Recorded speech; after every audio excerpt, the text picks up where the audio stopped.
It was August 1975, and the Lord had given me that day a list of things that I had never thought about before. He said, this is the way to reach America and nations for God.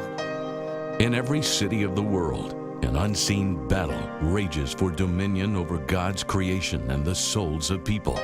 This battle is fought on 7 strategic fronts, looming like mountains over the culture to shape and influence its destiny. Over the years, the church slowly retreated from its place of influence on these mountains, leaving a void now filled with darkness. When we lose our influence, we lose the culture, and when we lose the culture, we fail to advance the kingdom of God.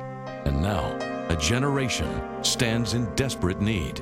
It's time to fight for them and take back these mountains of influence.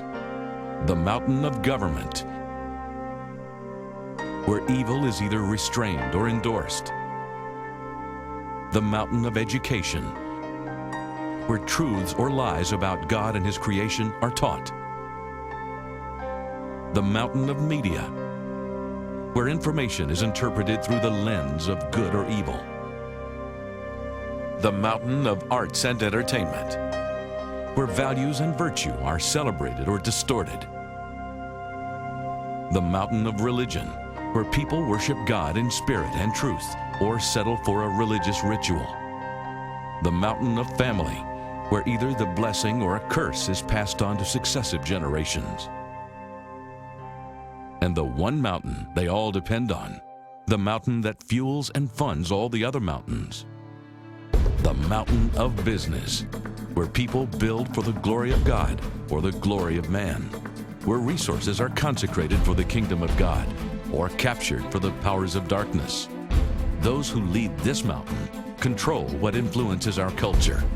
The last 50 years, we've seen the most rapid moral decline in history. The culture we inherited from our forefathers is disintegrating before our eyes. What kind of world are we leaving for our children and grandchildren? As long as the business mountain is held by enemies of the gospel, funding for the other mountains will always be constrained, and any efforts to advance the kingdom of God will be hindered.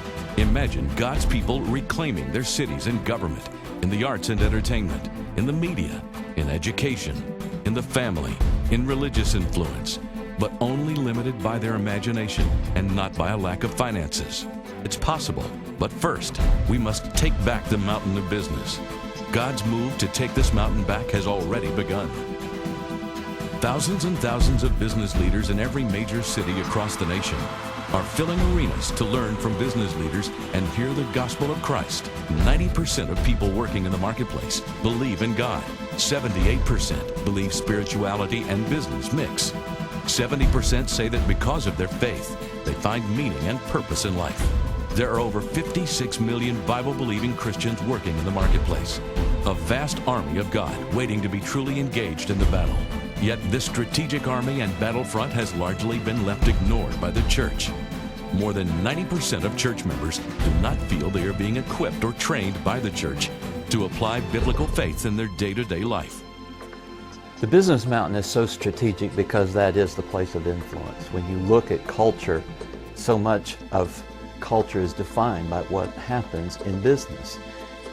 If we would use the wealth of the world to bless the world, and bless it not only to distribute to the needy that which they need. When you bring economy and economic benefit to a nation or a culture, then you have influence in that culture. People, as they're transformed, who will transform all the spheres of society.